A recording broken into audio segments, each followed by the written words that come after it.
اعوذ باللہ من الشیطان الرجیم بسم اللہ الرحمن الرحیم وَمِنَ النَّاسِ مَن يَقُولُ آمَنَّا. لو جی اب منافقین کا یعنی اکثر مسلمانوں کا جو عملاً منافق ہو چکے ہیں وَلِعَوْذُ بِاللَّهِ تعالی.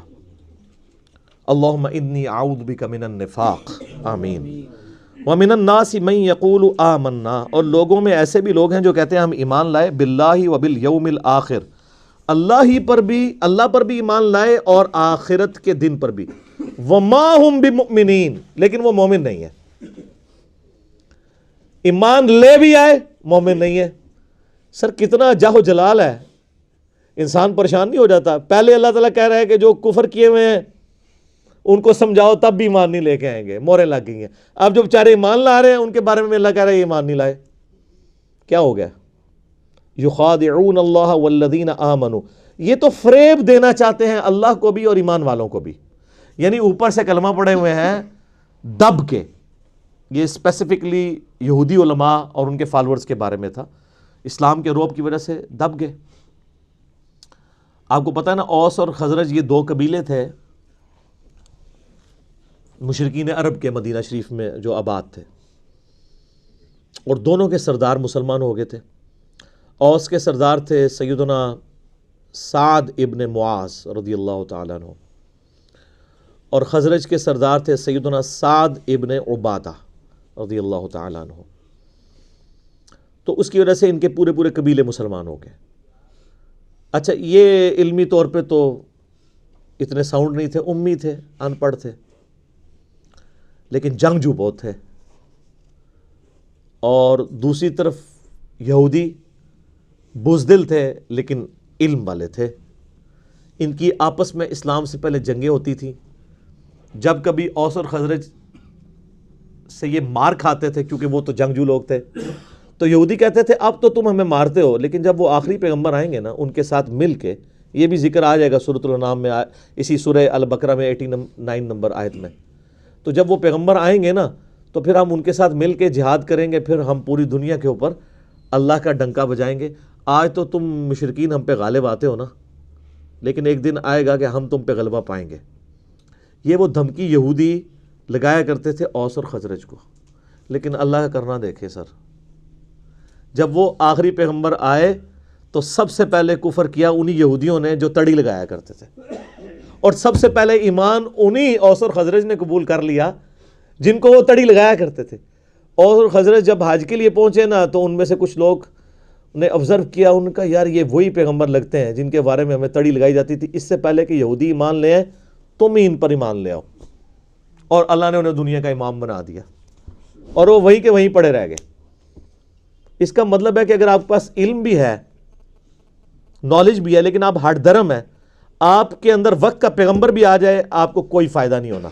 اور اگر آپ چٹے ان پڑھ ہیں، جاہل ہیں، لیکن حق قبول کرنے کا مادہ موجود ہے، تو سر آج بھی آپ کے لیے ہدایت لکھی ہوئی ہے. تو اوس اور خزرج نے اسلام قبول کر لیا. لیکن نبی علیہ السلام کی جو ہجرت مدینہ سے جسٹ پہلے اوس اور خزرج ایک یہودی عبداللہ ابن ابی کے اوپر متفق ہو چکے ہوئے تھے کہ اس کو ہم نے مدینہ کا سردار بنانا ہے. لیکن اللہ کی کرنی ہوئی کہ وہ دو جہاں کا سردار ہجرت کر کے مدینہ شریف آ گیا صلی اللہ علیہ وآلہ وسلم. تو ظاہر ہے وہ پیغمبر بھی تھے، پولیٹیکل لیڈر بھی تھے اور دینی لیڈر بھی تھے. تو عبداللہ ابن ابی کو کس نے پھر پوچھنا تھا؟ تو اس لیے اس کے دل میں یہ قلق تھا. تو اس نے پھر اس کا حل یہی سوچا کہ اب چونکہ منافق بزدل ہوتا ہے، منافق کی پہلی نشانی بزدل ہونا ہے. بزدل ہوتا ہے جبھی تو وہ حق بات قبول نہیں کرتا، دونوں پارٹیوں کو خوش رکھتا ہے. نفق عربی میں کہتے ہیں سرنگ کو. سرنگ کے دو حصے ہوتے ہیں نا، دونوں طرف نکلے ہوئے ہوتے ہیں. یعنی ادھر جب جائے گا تو کافروں کو خوش کرے گا، اسی تواڈے نال ہاں جی. مسلمانوں کے پاس جائے گا تو مسلمانوں کو خوش کرے گا. کیوں کہ بھائی اگر وہ ایک پارٹی کے ساتھ لگے گا نا تو دوسری پارٹی کے ساتھ جب جنگ ہوگی یا جھگڑا ہوگا تو اس کی بھی لائف سٹیک پہ لگے گی. تو وہ تو ہوتا ہے اپنی لائف بچانے والا، اس لیے پھر منافقت اختیار کر لیتا ہے کہ جس پارٹی کا پلہ بھاری ہوگا میں اس کے ساتھ اٹیچ ہو جاؤں گا. تو دونوں کے ساتھ اپنی یاریاں لگا کے رکھی ہوتی ہے. جیسے یہاں پہ بھی ہمارے کئی بڑوں نے باہر یاریاں لگائی ہوتی ہیں، جب ادھر پٹتے ہیں تو فوراً جناب ریٹائر ہونے کی دیر ہے تو ٹکٹ کٹا کے باہر آپ ادھر دیکھتے رہیں. ہاں جب وہ ادھر ہوتے ہیں تو آپ ان کی ماشاءاللہ حب الوطنی کے اوپر تقریریں سن لیں، امت کا جناب لگتا ہے پوری پاکستانی قوم کا درد ان کے دل کے اندر ہے، بعد میں پتہ نہیں کدھر قوم گئی کدھر گئی کوئی چیز، سب کا سب فارغ ہو جاتا ہے۔ تو یہ منافق بزدل ہوتا ہے۔ تو عبداللہ ابن ابی نے اوپر سے کلمہ پڑھ لیا، یہ نبی علیہ السلام کی مبارک زندگی کا سب سے نٹوریس کریکٹر تھا، جو شروع سے لے کے آخر تک آپ کے لیے ایک ذہنی جو ہے وہ تکلیف کا باعث بنا۔ غزوہ تبوک کے بھی بعد یہ مرا ہے، یعنی آپ علیہ السلام کی دنیا سے تشریف لے جانے سے کچھ عرصہ پہلے اس کو موت آئی ہے، پوری زندگی یہ تکلیف آپ کو اس کی وجہ سے اٹھانی پڑی ہے۔ وہ تو آگے سورہ توبہ آئے گی تو پھر اس کا ذکر تو چلے گا، اتنا ذکر تو آپ ابو جہل کا، ابو لہب کا اور ابو سفیان کا جو بعد میں مسلمان ہو گئے تھے رضی اللہ تعالیٰ عنہ، ان کا نہیں چلے گا جتنا عبداللہ ابن ابی کا۔ تو اس نے دیکھا کہ اچھا یار یہ تو اب پھر میں پھنس جاؤں گا، بہتر یہ ہے کہ میں بھی کلمہ پڑھ لیتا ہوں۔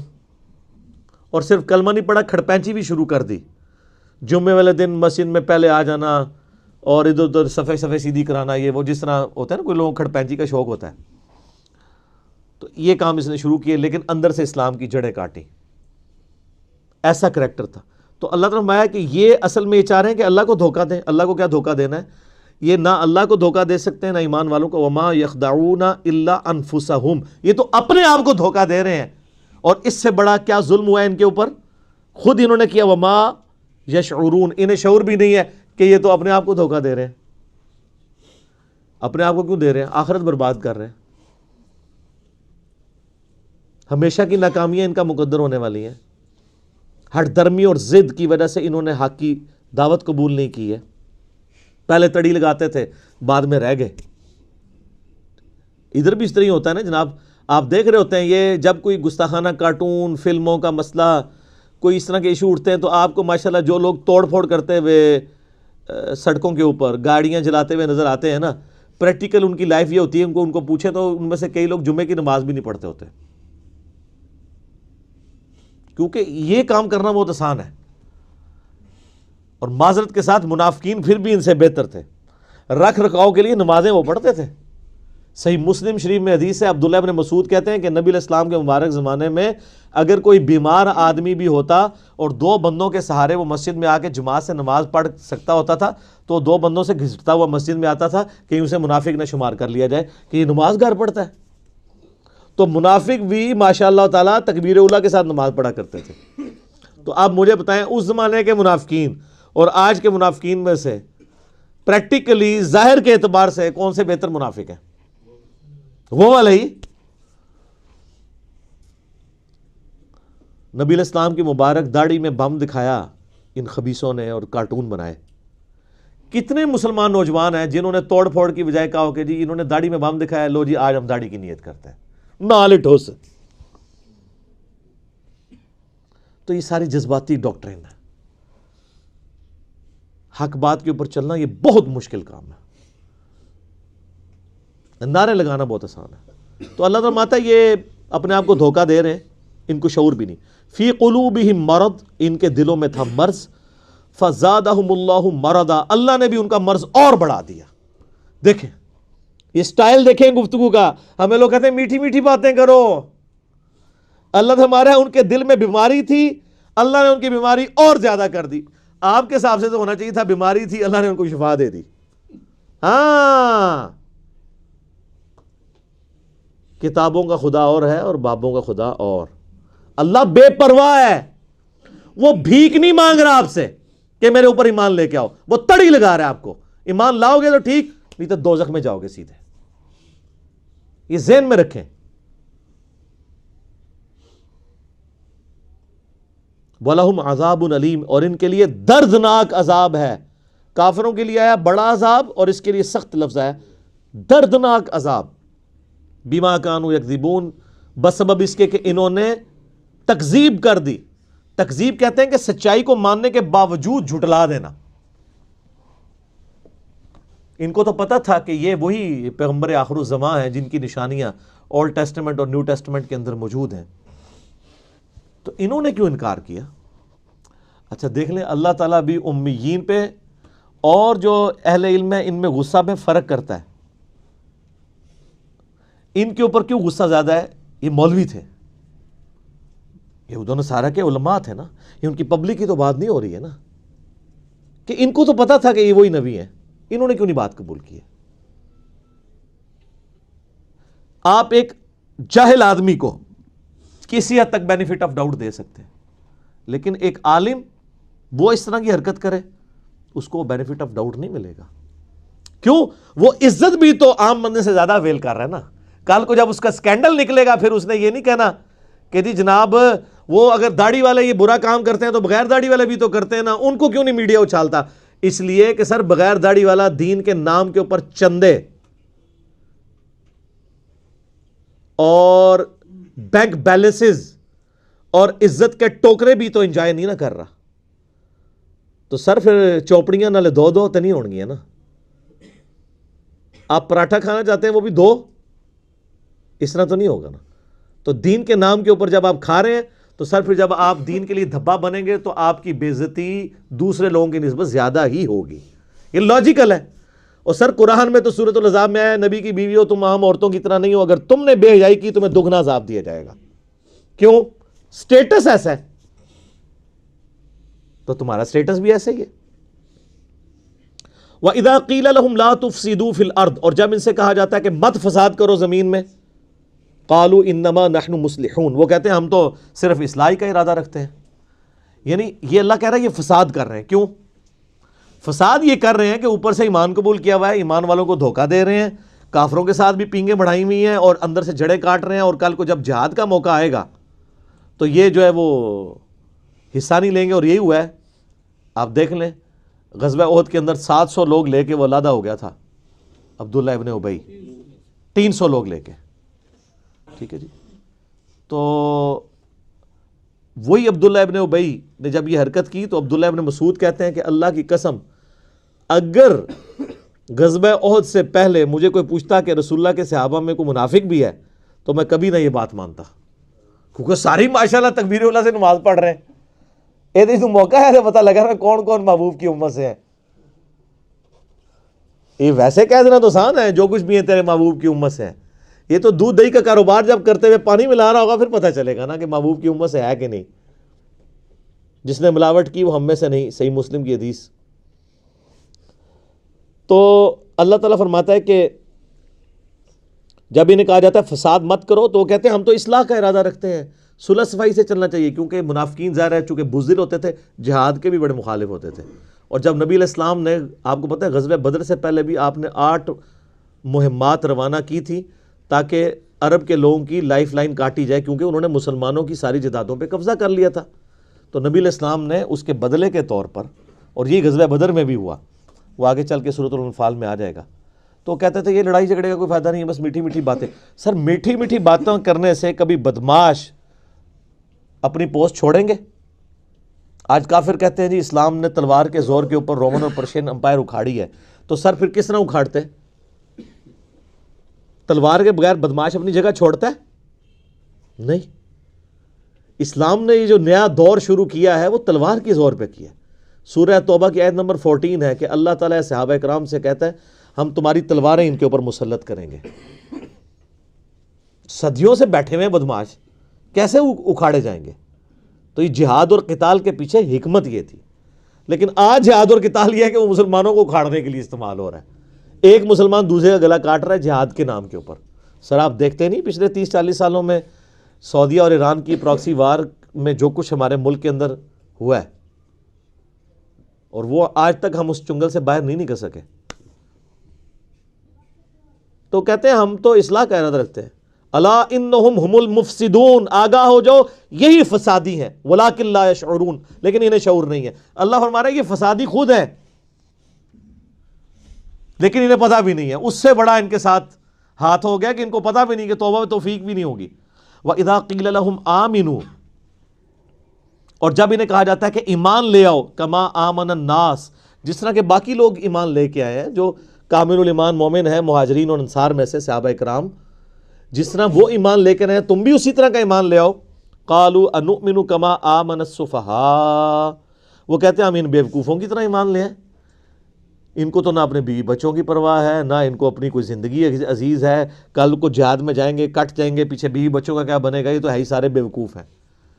اور اللہ تعالیٰ کی طرف سے جواب سنیں، الا انہم هم السفہاء ولکن لا یعلمون، آگاہ ہو جو بے شک یہی لوگ ہی بیوقوف ہیں جو یہ صحابہ کرام کو بیوقوف کہہ رہے ہیں، لیکن ان کو خود بھی علم نہیں ہے۔ انہوں نے تو آخرت کا سودا کر لیا۔ سورہ توبہ میں آتا ہے ہم نے مومنین کی جانوں اور مال کے عوض ان کو جنت دے دی ہے، جنت کے عوض ان کی جان اور مال ہم نے خرید لیا ہے، اور خوشخبری ہو تمہیں اس بیعت کے اوپر جو اللہ سے تم نے بیعت کی ہے۔ ہمارے مسلمان بھی بیعت کرتے ہیں لیکن اپنا جان مال جو ہے وہ پیروں فقیروں پہ لٹا رہے ہوتے ہیں۔ اللہ فرماتا ہے کہ اللہ کے لیے لٹاؤ، بیعت اللہ سے ہو پیغمبر کے ذریعے صلی اللہ علیہ وآلہ وسلم۔ وَإِذَا لَقُوا الَّذِينَ آمَنُوا، اور جب یہ ملتے ہیں اہل ایمان سے، قالوا آمنا، کہتے ہیں ہم ایمان لاتے ہیں۔ وَإِذَا خَلَوْا إِلَىٰ شَيَاطِينِهِمْ، اور جب اپنے شیطانوں کے ساتھ علیحدہ ہوتے ہیں یعنی دوسری پارٹی کے ساتھ، قالوا إِنَّا مَعَكُمْ، بے شک ہم تو تمہارے ساتھ ہیں، انما نحن مستہزئون، ہم تو اوپر سے ہنسی مذاق کے طور پہ انہیں کہہ رہے ہوتے ہیں کہ ہم مسلمان ہیں۔ دوغلی پالیسی۔ اور اللہ نے کہا کہ اپنے شیطانوں کے ساتھ جب ملتے ہیں، شیطان کن کو کہا؟ ان کافروں کو، ان کے سرغنہ جو علماء یہود تھے ان کو۔ اب کٹھے ہوتے ہیں اپنے شیطانوں میں۔ اچھا، شیطان لفظ کے دو مطلب ہیں، ایک ہے اللہ کی رحمت سے دور، اور ایک شیطان کا مطلب ہے جو حسد اور بغض میں بھرا ہوا ہو۔ یہ بیک وقت دونوں معنی شیطان کے اوپر فٹ آتے ہیں۔ اللہ کی رحمت سے وہ دور ہے کیونکہ مردود بارگاہ ہے، اور اس میں حسد اور بغض ابن آدم کا پایا جاتا ہے کیونکہ وہ یہ سمجھتا ہے کہ نہ اللہ مجھے آدم علیہ السلام کے معاملے میں آزمائش میں ڈالتا اور نہ میں مردود بارگاہ ہوتا۔ تو یہ دونوں چیزیں اس میں، تو اللہ نے یہ انسانوں میں سے شیطان ہیں وہ لوگ جن کے ساتھ منافقین ملتے ہیں اور کہتے ہیں ہم تو مذاق کر رہے تھے، انما نحن مستہزئون، ہم تو صرف مذاق کر رہے تھے۔ اللہ تعالیٰ فرما رہا ہے اللہ یستہزئ بہم، اللہ ان کے ساتھ اصل میں مزاح فرما رہا ہے جیسا کہ اس کی شان کے لائق ہے۔ وَيَمُدُّهُمْ فِي طُغْيَانِهِمْ يَعْمَهُونَ، اور اللہ ان کو ڈھیل دے رہا ہے تاکہ اپنی سرکشی میں بھٹکتے رہیں اور سرکشی کریں تاکہ اور بڑے عذاب کے مستحق ہوں۔ اللہم اجرنا من النار، آمین۔ اچھا، یہاں پہ استہزاء کا لفظ اللہ نے اپنے لیے بھی استعمال کیا ہے۔ اس پہ اعلیٰ حضرت نے جو ترجمہ کیا ہے نا وہ انہوں نے عربی میں ہی کر دیا، اللہ ان سے استہزاء فرماتا ہے۔ باقی لوگوں نے ترجمہ کیا اللہ ان سے مذاق کرتا ہے۔ تو اس پہ پھر وہ باقی اعتراض کرتے ہیں کہ جی دیکھیں جی مذاق تو ایک نوٹوریس چیز ہے، اور اس لیے یہ لفظ اللہ کی طرف منسوب کرنا جو ہے وہ گستاخی ہے، تو وہ پھر استہزاء کا ترجمہ استہزاء ہی کر دیتے ہیں۔ کوئی گستاخی نہیں ہے، اللہ نے جب لفظ استعمال کیا ہے تو وہ جن معنوں میں استعمال کیا آپ اسی، اور وہ بہتر ترجمہ ہے اللہ ان سے مزاح فرماتا ہے جیسا کہ اس کی شان کے لائق ہے۔ اس میں یہ جھگڑے میں نہیں پڑنا چاہیے جی آپ یہ نٹوریس ورڈ یوز کر رہے ہیں، اللہ نے خود کیا ہے واللہ خیر الماکرین، خفیہ تدبیر ترجمہ کیا ہوا ہے، وہ تدبیر خود عربی کا لفظ ہے، وہ بھی آ سکتا تھا۔ اولئک الذین اشتروا الضلالۃ بالہدی، اللہ فرماتا ہے یہ ہیں وہ منافق جنہوں نے خرید لی ہے گمراہی ہدایت کے بدلے میں۔ ہدایت بیچ دی اپنے ہاتھوں سے، مفت کی ہدایت ملی ہوئی تھی اور گمراہی خرید لی۔ فما ربحت تجارتہم وما کانوا مہتدین، تو اب ان کو یہ تجارت نفع نہیں دے گی اور نہ وہ ہدایت پہ کبھی آئیں گے۔ انہوں نے یار دیکھیں بالکل کوئی شخص دریا کے کنارے پیاسا مر جائے تو کتنی بڑا بدبخت ہے۔ محمد رسول اللہ دنیا میں جلوہ افروز ہوں، اللہ کے ریپریزنٹیٹیو، ہر لحاظ سے حجت تمام ہوئی ہو، ان کی موجودگی میں بھی کوئی کفر کی موت مر جائے، اس سے بڑا کون بدبخت ہو سکتا ہے؟ تو اللہ فرماتا ہے انہوں نے تو ہدایت آئی ہوئی اپنے ہاتھوں سے دے کے گمراہی خرید لی ہے، اور اب ان کو ہدایت نہیں ملنی ہے۔ اب دو مثالیں اللہ تعالیٰ نے بیان کی ہیں بڑی مزیدار منافقین کے بارے میں۔ پہلی مثال سنیں، مثلہم کمثل الذی استوقد نارا، ان کی مثال اس طرح ہے جیسے کوئی شخص آگ روشن کرے، فلما اضاءت ما حولہ، اور جب ہر چیز روشن ہو جائے اس آگ کی وجہ سے جتنی اس ماحول میں ارد گرد ہے، ذہب اللہ بنورہم، اللہ تعالیٰ ان کی آنکھوں کا نور ہی لے جائے، وترکہم فی ظلمات لا یبصرون، اور ان کو اس گھپ اندھیرے میں رہنے دے جہاں ان کو کچھ سجھائی نہ دے. صم بکم عمی فہم لا یرجعون. پھر وہ ایسے لوگ گونگے ہیں, اندھے ہیں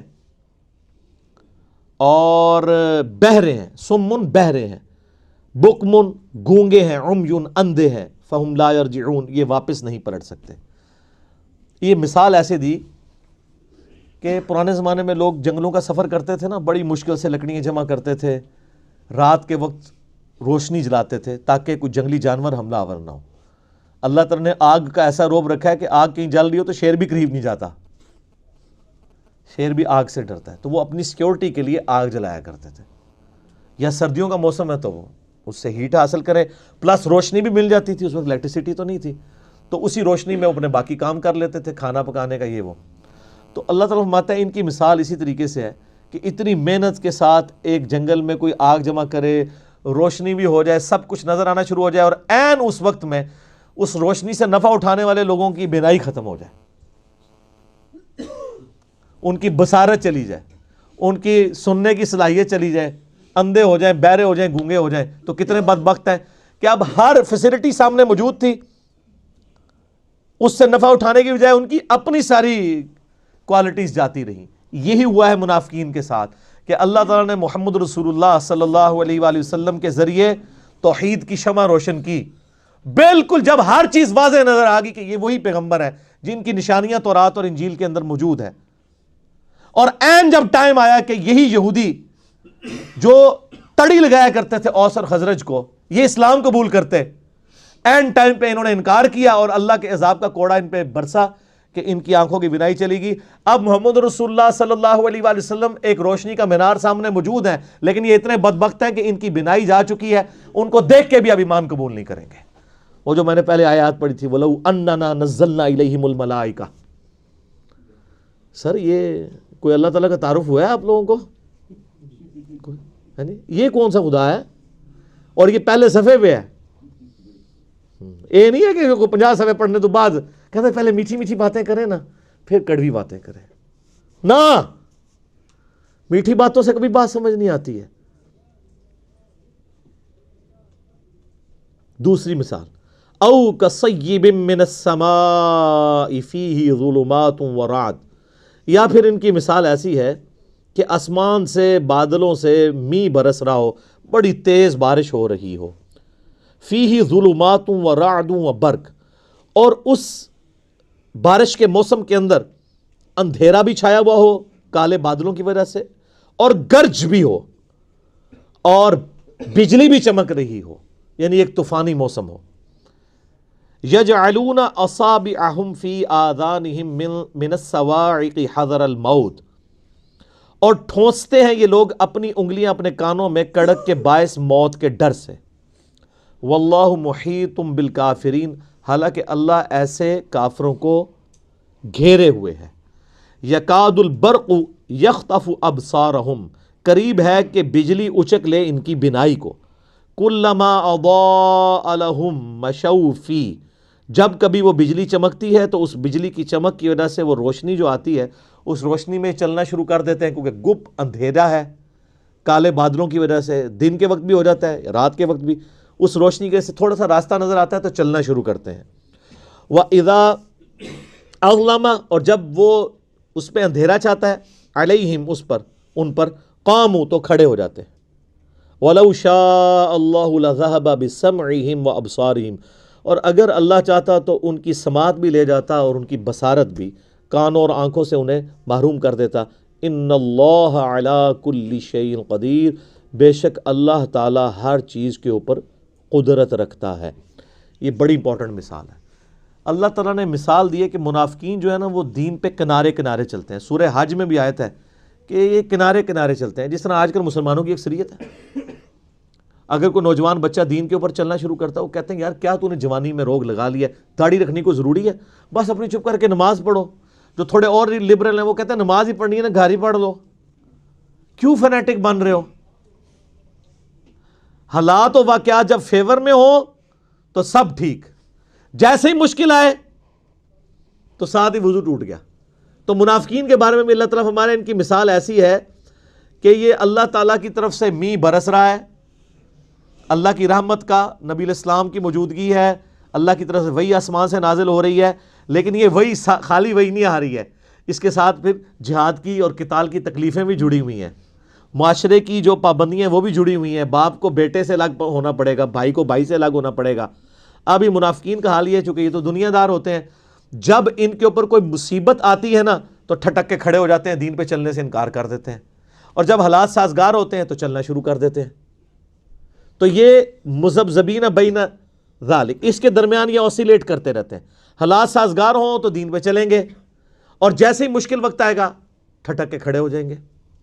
تو یہی اکثر لوگ کرتے ہیں یہ دین کے معاملات۔ اب آپ دیکھ لیں، جب دین پہ چلنا آسان ہو تو سارے بڑے خوش ہیں، جب دین کے اوپر چلنا مشکل ہو جائے تو بڑے بڑے ایمان والوں کے بھی وضو ٹوٹ جاتے ہیں۔ تو منافقین کا بھی یہی حال تھا، وہ آپ آگے چل کے دیکھیں گے، جہاد کے اندر بھاگتے تھے، اور جب کبھی کامیابی ہو جاتی تھی کہتے تھے مال غنیمت میں سے ہمیں بھی حصہ دیں، ہم نے بھی جانا ہی تھا، بس وہ کوئی مجبوری ایسی ہو گئی۔ اور جب کبھی مسلمان شہید ہو جاتے ہیں، جس طرح غزوہ احد کے اندر ہوا، تو پھر اکیلے کہتے ہیں شکر ہے اسی پہلے ہی نہیں نال گئے۔ یہ سیم کریکٹر آج بھی مسلمانوں کے اندر موجود ہے، دین پہ کنارے کنارے، اور اس میں معذرت کے ساتھ سب سے بڑے مجرم ہمارے ماں باپ ہیں، اور ان کے ماں باپ، اور ان کے ماں باپ، جنہوں نے ہمیں بابوں کا دین دیا، کتابوں کا دین نہیں بتایا۔ اور اس سے بڑے مجرم آج کل کے وہ واعظین ہیں جو آپ کو یہ کہانیاں کراتے ہیں کہ آپ دین پہ چلیں تو انشاءاللہ سارے مسئلے حل ہو جائیں گے۔ سر یہ قرآن کی کس آیت میں لکھا ہوا ہے دین پہ چلنے سے آپ کے سارے مسئلے حل ہو جائیں گے؟ تو صحابہ کرام کے تو مسئلے کوئی نہیں حل ہوئے، ان کو تو جنگوں کی تکلیفوں سے گزرنا پڑا۔ ابو عبیدہ ابن جرح جنہوں نے یرموک کے اندر رومن امپائر کو گرایا ہے، وہ تو طاعون کے مرض میں پھوڑوں پورے جسم میں پھوڑے نکلے اور اسی حالت میں دنیا سے وہ گئے ہیں۔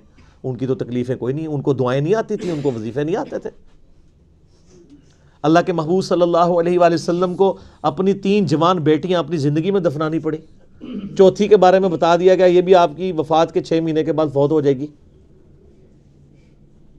4 بیٹے بچپن میں فوت ہو گئے، 2 بیٹیوں کو ایک ہی دن طلاق ہو گئی۔ تو اللہ کے نبی کی مشکلات کیا دنیاوی آسان ہو گئی تھی؟ صحابہ کرام کی دنیا میں کیا تکلیف آسان ہو گئی تھی؟ تکلیف جھیلنا آسان ہوگا، تکلیفیں کو نہیں ختم ہونی۔ ایک کنو کاٹ لو گال، وہ آسان اس لیے ہو جائے گا ان اللہ مع الصابرین، اللہ آپ کو صبر کی توفیق دے دے گا۔ بس تکلیفیں دور کوئی نہیں ہونی۔ یہ آپ کو کہانیاں کرا رہے ہیں لوگ، اور پھر لوگ جہاں رابطہ کرتے ہیں وہ جی جناب جب سے دین پہ چلے ہیں کاروبار خراب ہو گیا، تو ہمیں تو بتایا گیا تھا کاروبار چمکے گا، کہانی کرائی گئی تھی۔ ایسا تو نہیں ہوگا، مشکلات آئیں گی۔ جامع ترمذی میں ابو داؤد میں حدیث ہے کہ سب سے زیادہ تکلیفیں اللہ تعالیٰ کی طرف سے پیغمبروں پہ آتی ہیں، اس کے بعد ان پہ آتی ہیں جو ان کے بعد سب سے بڑھ کے اللہ کو محبوب ہوتے ہیں، اور اس کے بعد ان پہ آتی ہیں جو ان کے بعد سب سے بڑھ کر اللہ کو محبوب ہوتے ہیں۔ حتیٰ کہ انسان پہ تکلیفیں آتی رہتی ہیں اور اس کے بدلے اللہ اس کے گناہ معاف کرتا رہتا ہے، اور جب وہ دنیا سے اٹھایا جاتا ہے تو پاک و صاف اٹھایا جاتا ہے۔ سر پھر آپ دیکھ لینا، اسی لیے المستدرک الحاکم میں جب سیدنا ابو ذر غفاری رضی اللہ تعالیٰ عنہ کا چیپٹر باندھا ہے نا امام حاکم نے، تو پہلی حدیث یہی لے کے آئے ہیں جو میں نے بیان کی ہے کہ سب سے زیادہ تکلیفیں کس پہ آتی ہیں؟ انبیاء پہ، اس کے بعد ان کے اوپر آتی ہیں جو انبیاء کے بعد وہ یہ بتانا چاہ رہے تھے کہ ابو ذر غفاری کی پوری زندگی غموں سے عبارت ہے، تو کوئی یہ نہ سمجھے کہ ان پہ غم کیوں ہے، تو وہ اس لیے کہ یہ انبیاء کے بعد سب سے بڑھ کر اللہ کو محبوب بندوں میں سے ایک بندہ تھا۔ اور میرا کلپ بھی آپ ذرا یوٹیوب پہ ایک اشک بار آنکھوں سے سننے والا کلپ ہے سیدنا ابو ذر غفاری صادق کے نام سے، تو آپ کو پتہ چلے کہ ان کی زندگی میں ان کو کیسی مشکلات اٹھانی پڑی۔ تو تکلیفیں جڑی ہوئی ہیں، ان کی تکلیفیں تو کوئی دور نہیں ہوئی سیدنا ابو ذر غفاری رضی اللہ تعالیٰ عنہ کی۔ ان اللہ علی کل شیء قدیر، بے شک اللہ تعالیٰ ہر چیز پر قدرت رکھتا ہے۔ اللہ کی قدرت یہ بھی ہے کہ کسی کو زبردستی ہدایت دے دے، لیکن اس نے فیصلہ یہی طے کیا ہے کہ جو کوشش کرے گا نا، پہلی کوشش آپ نے کرنی ہے۔ انا ہدیناہ السبیل اما شاکرا و اما کفورا، ہم نے راستہ ہدایت کا واضح کر دیا، اب تمہاری مرضی ہے چاہے تو شکر گزاری کی روش اختیار کرو، خواہ نہ شکری کی۔ اللہ نے زبردستی ہدایت کوئی نہیں دینی، یہ اس کی ضد ہے، اس نے اپنا رول ہی ایسا رکھا ہے۔ ابو الحکم تھا ابو جہل، حکمت کا باپ، سارے فیصلے کرتا تھا وہاں کے بڑے بڑے، سمجھ لیں وہاں کا چیف جسٹس تھا، اور اسی کے غلام ہے سیدنا یاسر، سیدہ سمیہ، ان کا بیٹا عمار بن یاسر رضی اللہ عنہم اجمعین وعلیہم السلام اجمعین ورحمہم اللہ اجمعین۔ لیکن آپ دیکھ لیں اس ابو جہل کو ہدایت کوئی نہیں ملی ہے، سیدہ سمیہ کو مل گئی، سیدنا یاسر کو مل گئی، اور ایسی ہدایت ملی کہ جان بھی انہوں نے اپنی لٹا دی، اسلام کے پہلے شہید بنے، اور ابو جہل کو بات ہی نہیں سمجھ آئی، امیہ ابن خلف کو سمجھ نہیں آئی، ان کے غلام کو سیدنا بلال کو سمجھ آ گئی۔ تو جو کوشش کرے گا اس کے لیے ہدایت ہے، ورنہ کوئی ہدایت نہیں ہے، سیدھی سیدھی چنڈی جڑی اللہ کی طرفوں، بالکل کنو کاٹ لو گل۔ اور یہ نا یہ وہ جیسے الیاس قادری صاحب وہ مدنی چینل پہ اتنا بڑا انہوں نے لکھ کے لگایا ہوتا ہے نا، وہ بیج لگائے ہوتے ہیں، غیبت کے خلاف جنگ جاری رہے گی۔ سر یہ گلے میں تختی لٹکائیں کہ خدا بابوں کا خدا اور ہے اور کتابوں کا خدا اور، یہ تختیاں جو ہے نا آپ کے گلوں میں لٹکی ہونی چاہیے، اس کے بیج بنائیں، یہ اپنے گھروں کے باہر لکھ کے لگائیں، میں تو کہتا ہوں مسجدوں کے باہر یہ لکھ کے لگائیں، کتابوں کا خدا اور ہے اور بابوں کا خدا اور، تاکہ لوگوں کو پتہ چلے۔ ایک شعر اور بھی لکھ دیجیے گا، کون سا؟ نہ میں وابی نہ میں بابی، میں ہوں مسلم علمی کتابی، اور یہ علمی کتابی ہے، سورہ احقاف کی آیت نمبر 4 ہے، ایتونی بکتاب من قبل ھذا او اثارۃ من علم ان کنتم صادقین۔ نبی فرماؤ اگر تم قرآن کو نہیں مانتے، اس قرآن سے پہلے جو کتابیں نازل ہوئی ہیں یا کوئی علم کے آثار آئے ہیں تو اس سے بات کر لو۔ علم اور کتاب دونوں آئے ہیں، علمی کتابی بھی قرآن میں موجود ہے، ٹھیک ہے جی۔